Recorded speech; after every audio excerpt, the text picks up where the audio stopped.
अस्सलाम वालेकुम, welcome to my channel. कैसे हैं आप लोग। आज की वीडियो में स्टैट 301 की असाइनमेंट नंबर 2 सॉल्व करेंगे हम। टोटल 20 नंबर की असाइनमेंट है और 30 अगस्त इसकी लास्ट डेट है। STA 301 इसका कोड है और इंस्ट्रक्शंस आपने रीड कर लेनी है। आप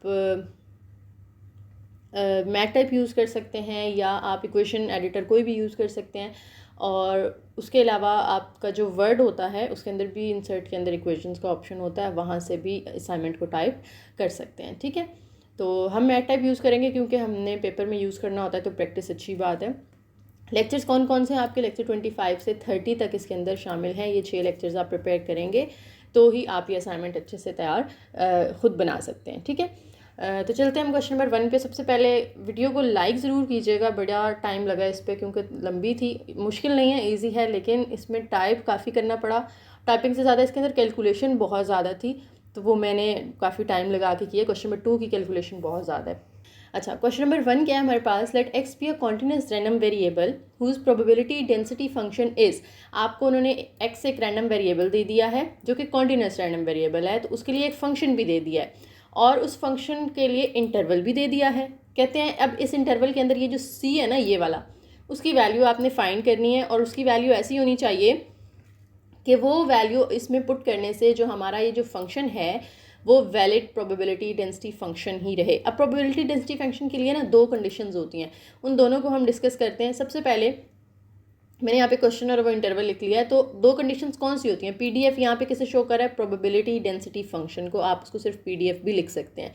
अब उसके लिए 2 शराइत होती हैं फंक्शन के PDF होने के लिए। एक तो फंक्शन को पॉजिटिव होना चाहिए, ग्रेटर देन इक्वल टू 0 का मतलब यही है ना कि वो नेगेटिव नहीं होगा, नॉन नेगेटिव होगा, यानी 0 से बड़ी वैल्यूज़ आएंगी या 0 for all x belongs to R, यानी जितनी भी ये एक्स की वैल्यूज़ है ना 0 से लेकर यहाँ तक, ठीक है, जितनी भी वैल्यूज़ हैं उनको आप बारी बारी इसके अंदर पुट करके देख लें आपका आंसर नेगेटिव तो नहीं आ रहा। अगर नहीं आ रहा तो इसका मतलब है उसकी फर्स्ट कंडीशन सेटिस्फाई हो गई है, वो पॉजिटिव आंसर देना चाहिए।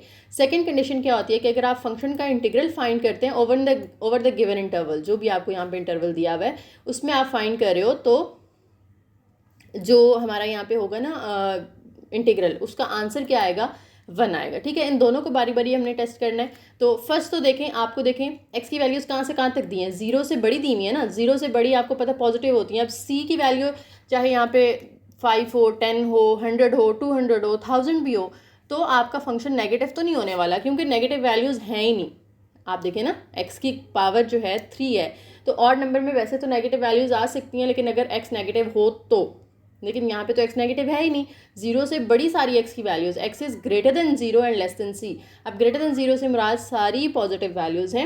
अगर आप यहाँ पे x की पॉजिटिव वैल्यू पुट करेंगे तो फंक्शन का आंसर भी आपको पॉजिटिव ही मिलने वाला है। तो फर्स्ट कंडीशन तो हमें पता चल गई कि यहाँ पे पूरी हो रही है। ठीक है, अब सेकंड पे चलते हैं। सेकंड में आपने इंटीग्रल लेना है इस इंटरवल के ऊपर, जो इंटरवल यहाँ पे दिया हुआ है, आंसर आपका 1 आना चाहिए। ठीक है, तो हम वो कंडीशन लिखते हैं। अब ये जो इधर लिमिट्स थी ना -इन्फिनिटी से इन्फिनिटी, ये आप जनरल लिमिट्स यूज़ करते हैं, लेकिन जब हमें इंटरवल दिया हुआ होता है तो फिर हम लिमिट्स को रिप्लेस कर देते हैं इन लिमिट्स के साथ। यानी अब एक्स की जो लोअर लिमिट होगी वो 0 होगी और अपर लिमिट आपने c लगानी है, तो 0 से c। अंदर f(x) की जगह हमने फंक्शन लिख दिया जो हमारा उन्होंने क्वेश्चन में दिया हुआ था, x³/4 dx = 1। अब ये जो 4 है, आप ये कांस्टेंट है ना ये 4 नीचे वाला, तो उसको हमने बाहर निकाल लिया 1/4। अब अंदर x³ की इंटीग्रेशन करनी है। इंटीग्रेशन में पावर रूल क्या होता है? x की पावर 3 में 1 ऐड कर देना है तो 4 आएगा, तो ये x/4 हो गया। और ये जो पावर 4 है उसी के साथ आपने डिवाइड भी करना होता है। ठीक है, पावर रूल में पावर में 1 ऐड होता है, उसी के साथ आप डिवाइड भी करते हैं। आई होप आपने कैलकुलस पढ़ा होगा, तो उसमें ये चीज़ थी। ठीक है, अब ये जो लिमिट्स होती हैं 0 से c, ये आपने साइड पे लगा देनी है, =1 आ जाएगा। अब ये जो नीचे 4 था, ये भी क्योंकि कांस्टेंट था तो मैंने उसको भी बाहर वाले 4 के साथ मल्टीप्लाई करवा के 16 कर दिया। अंदर हमारे पास सिर्फ वेरिएबल x/4 बचा है। अब इसके अंदर आपने क्या करना है? लिमिट्स पुट करनी है। और लिमिट पुट करने का तरीका क्या होता है? अपर लिमिट पहले पुट करते हैं, फिर माइनस लगाते हैं और फिर लोअर लिमिट पुट करते हैं। अपर लिमिट हमारी c है ना, तो इस x की जगह पे c पुट किया तो c/4, फिर हमने लगाना होता है हमेशा ऑलवेज माइनस। जब भी आप लिमिट्स पुट करेंगे तो उनके दरमियान हमेशा माइनस आता है और पहले हमेशा अपर लिमिट होती है। लोअर लिमिट 0 पुट करें, 0/4 आ जाएगा। अब =1 यहाँ पे देखें तो 1/16 एज इट इज़, c/4 भी एज इट इज़, और 0/4 0 होती है और उसको आप सी में से माइनस करें 0 तो वो तो ख़त्म हो जाएगा ना, सिर्फ सी पावर 4 बचेगा इक्वल टू 1। 16 यहाँ पे डिवाइड हो रहा था, इस साइड पे आएगा तो 1 के साथ मल्टीप्लाई हो जाएगा। अब सी पावर 4 है तो हमने क्या करना है, यहाँ पे 16 को भी किसी नंबर की पावर 4 में लिखना है। तो 16 किसकी पावर 4 होता है, 2 की पावर 4 होता है। ये आप फैक्टराइजेशन करके भी देख सकते हैं, ठीक है। तो वैसे तो याद होगा सबको, आई नो लाइक बच्चे हैं आप लोग। 2 पावर 4, ठीक है। अब यहाँ पे देखिए बेसिस अगर इक्वल हैं, सॉरी पावर्स अगर इक्वल हैं तो बेसिस भी इक्वल होंगी, ठीक है। ये हम कॉन्सेप्ट पढ़ते हैं कि अगर बेसिस इक्वल हैं तो पावर्स भी इक्वल होंगी, और अगर पावर्स इक्वल हैं तो बेसिस भी इक्वल होंगी। ये कॉन्सेप्ट होता है हमारा। तो यहाँ पे देखें हमारी पावर्स इक्वल है ना, दोनों पावर्स 4 हैं, तो हम बेसिस को भी इक्वलाइज कर लेंगे। तो हमारा यहाँ से सी जो है वो किसके इक्वल हो जाएगा, 2 के इक्वल हो जाएगा। या आप ये कह सकते हो कि हम 4th रूट ले लें दोनों साइड्स पे, दोनों साइड्स पे 4th रूट लेंगे तो 4 कैंसिल होके तो सी हमारा 2 आ जाता है, ठीक है। तो इंटरवल जो हमारा बनेगा वो पहले किस तरह से लिखा हुआ था हमने, x is between 0 and c। अब हम उसको लिखेंगे x इज़ बिटवीन 0 एंड 2, यानी ये जो c है इसकी वैल्यू 2 होनी चाहिए, तभी हमारा फंक्शन एक प्रोबेबिलिटी डेंसिटी फंक्शन बनेगा, वैलिड प्रोबेबिलिटी डेंसिटी फंक्शन बनेगा, ठीक है। तो पहला क्वेश्चन छोटा सा था। अब हम चलते हैं अपने सेकेंड क्वेश्चन पे। थोड़ा सा टाइम टेकिंग है लेकिन तहम्मुल से ज़रा समझ लेंगे तो इसमें आपके काफ़ी सारे टॉपिक्स जो है वो कवर हो जाएंगे। 3-4 फार्मूलाज हैं इसके अंदर, तो जो आपको फाइनल में भी हेल्प करेंगे, ठीक है। तो सिर्फ चीटिंग नहीं करनी, हमने समझ के काम करना है। अब ये टेबल आपको उन्होंने क्वेश्चन के अंदर ही दिया हुआ था। ये वैल्यूज़ उन्होंने कहा है कि x की हैं, ये वैल्यूज़ उन्होंने कहा है कि y की हैं, ये जो हैं ये वाली g ऑफ x की हैं 3, और ये जो 4 वैल्यूज़ हैं ये h ऑफ y की वैल्यूज़ हैं, ओके। अब क्या करना है, हमने फाइंड क्या करना है, कहते हैं ये आपको जॉइंट प्रोबेबिलिटी डेंसिटी दे दिया है, पीडी दे दिया है, और expected value of x find करनी है, वेरिएंस ऑफ y फाइंड करनी है, and covariance of x y find करनी है। तो तीनों पे हम बारी बारी जाते हैं। सबसे पहले हम एक्सपेक्टेड वैल्यू ऑफ x निकाल लेते हैं। अब एक्सपेक्टेड वैल्यू ऑफ x का फॉर्मूला क्या होता है, summation x j g of x j से मुराद यहाँ पे होगा x1 x2 x3। जैसे हमारे पास यहाँ पे 3x है ना, तो एक के लिए हम x1 फिर x2 फिर x3 लिखते हैं इस तरह से। और g ऑफ x क्या है, ये g ऑफ x है, ठीक है। जब आप यहाँ से x की पहली वैल्यू उठाएंगे तो देखें ना, x और g ऑफ x के दरमियान कोई साइन नहीं है यहाँ पे, इसका मतलब है ये मल्टीप्लाई हो रहे हैं, ठीक है। तो x की जब ये वैल्यू पहली उठाएंगे तो g ऑफ x की पहली वैल्यू उठा के इन दोनों को हमने मल्टीप्लाई करवा देना, यानी 0 को 0.35 से। फिर x की दूसरी वैल्यू उठाएं 1, और g ऑफ x की दूसरी वैल्यू 0.38 है, इन दोनों को आपने इधर मल्टीप्लाई करवा देना है। फिर 2 तीसरी वैल्यू उठाएंगे, और यहाँ से g ऑफ x की तीसरी वैल्यू 0.27, उन दोनों को मल्टीप्लाई करवा देंगे। और समेशन हमें ये शो करवाता है कि जितनी भी यहाँ पे आप ये वाली चीज़ जितनी दफ़ा लिखेंगे उनके दरमियान में पॉजिटिव प्लस आता जाएगा, ठीक है। उनको ऐड करते जाना है आपने। तो इन तीनों के दरमियान हमने प्लस लगा दिया। अब 0 को आप इससे मल्टीप्लाई करेंगे तो 0, 1 को 0.38 से मल्टीप्लाई कर दें 0.38, 2 को 0.27 से मल्टीप्लाई करेंगे तो 0.54 आ जाएगा। दोनों को ऐड कर देंगे तो हमारे पास 0.92 आ जाता है, ठीक है। अब दूसरी चीज़ हमने क्या निकालनी थी, वेरिएंस ऑफ y, ये निकाल लिया ना हमने। अब हमने वेरिएंस ऑफ y निकालना है। तो पहले हम देखते हैं वेरिएंस ऑफ y का फॉर्मूला कि उसके अंदर हमें क्या क्या चाहिए होता है, तो वो हम फाइंड कर लेते हैं। अच्छा, कैलकुलेशन मैंने की तो बड़े ध्यान से है अपनी तरफ से, तो मैंने ठीक किया, लेकिन अगर कोई मिस्टेक हो तो मेंशन कर दीजिएगा आप लोग, ठीक है। इसको रीचेक एक दफ़ा अपने तौर पे कर लीजिएगा तसल्ली करने के लिए। अच्छा, वेरिएंस का फॉर्मूला जो है ना वो होता है variance of y is equal to expected value of y square minus expected value of y और इसका होल स्क्वायर, यानी ये दोनों चीज़ें हमारे पास होंगी तो हम इसमें पुट कर देंगे तो हमारे पास आंसर आ जाएगा वेरिएंस का। तो हम पहले ये दोनों चीज़ें फाइंड कर लेते हैं। पहले हम ये एक्सपेक्टेड वैल्यू ऑफ y निकाल लेते हैं, फिर expected value of y square निकालेंगे, ठीक है। अब एक्सपेक्टेड वैल्यू ऑफ y कैसे निकालते हैं, जैसे हमने एक्सपेक्टेड वैल्यू ऑफ x निकाली थी, यहाँ पे एक्स जे और जी ऑफ एक्स जे था ना, अब वहाँ पे वाई जे और एच ऑफ वाई जे आ जाएगा, ठीक है। जी की जगह एच आ गया। अब यहाँ पे भी वही सेम काम करना है, y1 को आप एच ऑफ y1 के साथ मल्टीप्लाई करेंगे, फिर y2 को एच ऑफ y2 के साथ, फिर y3 को एच ऑफ y3 के साथ, और दरमियान में क्योंकि यहाँ पे समेशन है तो दरमियान में सबके आपने प्लस लगाते जाना है। अब देखें कैसे मल्टीप्लाई होगा, ये y वैल्यूज़ है ना ऊपर वाली, तो y को जब आपने 0 लेना है तब आपने h को 0.10, 0 को 0.10 से मल्टीप्लाई करेंगे, फिर 1 को आप 0.45 से मल्टीप्लाई करेंगे, फिर 2 को आप किससे मल्टीप्लाई करेंगे 0.15 से, फिर 3 को आप मल्टीप्लाई करेंगे 0.30 से, ठीक है। तो ये इसी तरह से हमने यहाँ पे सारे लिख लिए, दरमियान में प्लस लगा दिया। अब 0 इससे मल्टीप्लाई होगा तो 0, 1 इससे मल्टीप्लाई होगा तो वो सेम चीज़ आ जाएगी। 2 को 0.15 से मल्टीप्लाई करेंगे तो 0.30 आएगा, और सॉरी 3 को 0.30 से मल्टीप्लाई करेंगे तो 0.90 आएगा। अब आपके कैलकुलेटर पे 0.3 आएगा और 0.9 आएगा, तो आप वो भी लिख सकते हैं। तो क्योंकि यहाँ पे पॉइंट के बाद 2 नंबर्स आ रहे थे ना, तो इसलिए भी मैंने यहाँ पे पॉइंट के बाद 2 करने के लिए एंड पे 0 लगा दिया है। नहीं भी लगाते तो नो इशू। अब इन तीनों को आपने ऐड कर देना है, तो हमारे पास 1.65 आ गई एक्सपेक्टेड वैल्यू ऑफ वाई। अब हमने expected value of y square भी निकालना है, तो कोई चेंज नहीं आना, सिर्फ यहाँ पे जो वाई था वो वाई स्क्वायर हो जाएगा। और ये सेम चीज़ आपने कॉपी कर लेनी है, ये ऊपर वाला स्टेप जो है ना, ये सेम कॉपी कर लेना है। लेकिन ये जो 0, 1, 2, 3 वाई की वैल्यूज़ थी, अब उनके स्क्वायर्स आ जाएंगे, 0 square, 1 square, 2 square and 3 square. ठीक है, फिर 0 स्क्वायर इससे मल्टीप्लाई होगा तो वो 0 ही रहेगा। 1 का स्क्वायर 1 होता है, 1 को इससे मल्टीप्लाई करेंगे तो सेम चीज़ आ जाएगी। 2 का स्क्वायर 4 होता है, 4 को 0.15 से मल्टीप्लाई करेंगे 0.6 आ जाएगा। फिर 3 3 9 होता है, तो 9 को 0.3 से मल्टीप्लाई करेंगे 2.7 आ जाएगा। ठीक है, और इन तीनों को ऐड कर दें तो 3.75। अब ये दो चीज़ें जो हमें चाहिए थी वेरिएंस के लिए, वो हमने निकाल ली है, तो अब हम इनको यहाँ पे सिंपली पुट कर देते हैं। Variance of y is equal to expected value of y square, जो हमने निकाली है 3.75। तो 3.75 में से माइनस कर देंगे हम इसका स्क्वायर, 1.65 का स्क्वायर। ठीक है, ये देखें फॉर्मूला लिखा हमने, इसकी वैल्यू पुट की 3.75 minus as it is expected value of y हमने निकाली थी 1.65, उसका स्क्वायर ले लें।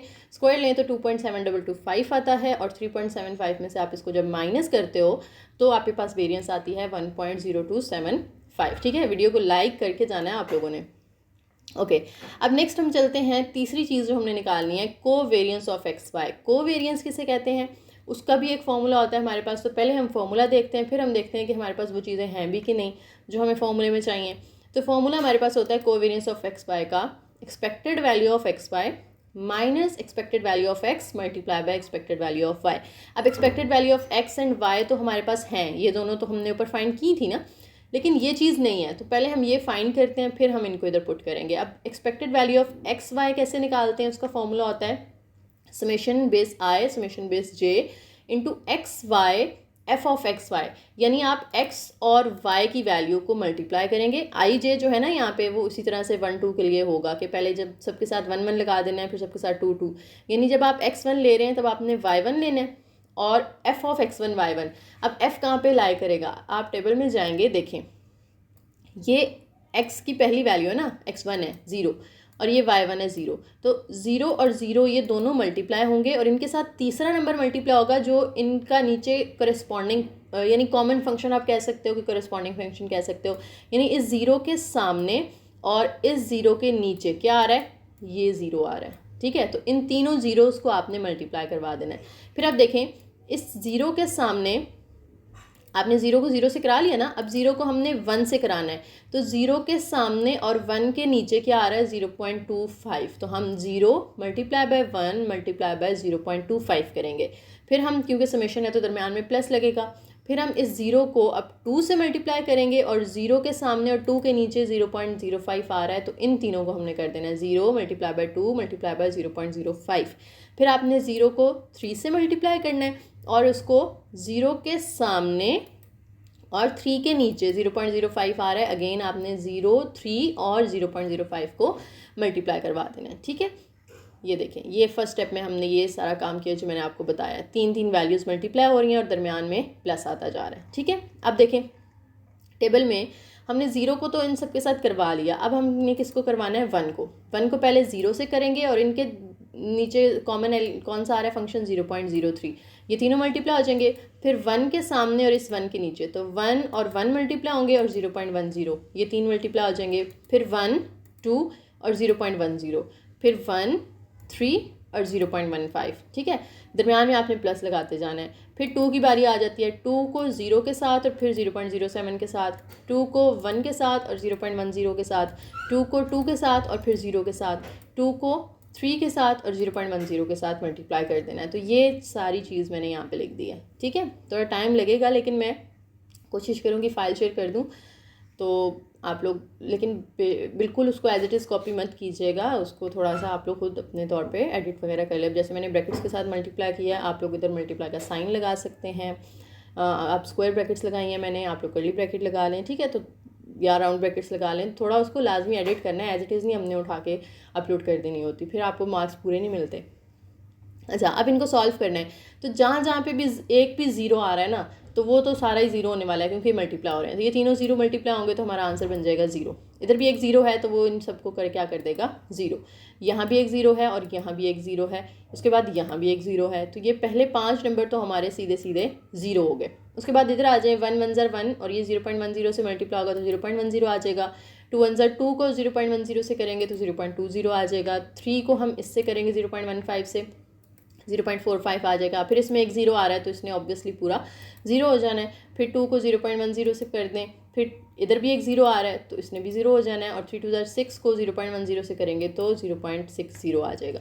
अब इन सब को आपने ऐड करना है, ज़ीरो नहीं लिखेंगे हम ऑब्वियसली कैलकुलेटर के ऊपर। 0.1 0.2 0.45 0.2 0.6 इनको सबको ऐड करना है तो 1.55 हमारे पास आ जाती है expected value of x y. ठीक है, अब हमने कोवेरियंस का फॉर्मूला देखें, हमारे पास चीज़ें पूरी हैं, पुट करेंगे और हमारा आंसर आ जाएगा expected value of x y minus expected value of x expected value of y. इनकी वैल्यूज़ पुट करें। इसकी हमने अभी अभी निकाली है फ्रेश 1.55 और एक्सपेक्टेड वैल्यू ऑफ एक्स जो है वो ऊपर निकाली थी हमने सबसे पहले 0.92 आई थी। एक्सपेक्टेड वैल्यू ऑफ वाई हमने निकाली थी 1.65। तो उन दोनों को हमने यहाँ पे कर देना है पुट और उनको मल्टीप्लाई कर देना है। 1.518 आ जाएगा। 1.55 में से जब आप ये माइनस करोगे तो कोवेरियंस आपके पास आती है 0.032। ठीक है, तो ये हमारी असाइनमेंट थी। उम्मीद है आपको समझ आ गई होगी। फिर भी अगर कोई आपको यहाँ पे मसला नज़र आ रहा है तो लाजमी कमेंट सेक्शन में मेंशन कर दें ताकि बाकियों को भी पता चल जाए कि यहाँ पे कैलकुलेशन में कोई मिस्टेक हुई है। और अगर कोई क्वेश्चन है जो आपको समझ नहीं आ रहा, कोई चीज़ कंफ्यूज कर रही है तो भी आप कमेंट सेक्शन में पूछ सकते हैं। और अगर सब कुछ समझ आ गया तो भी एक कमेंट कर दें अच्छा सा कि हाँ जी हमें अच्छी समझ आ गई है। ठीक है जी, तो मिलते हैं नेक्स्ट वीडियो में इंशाल्लाह। तब तक अपना ख्याल रखिएगा। अल्लाह हाफिज़।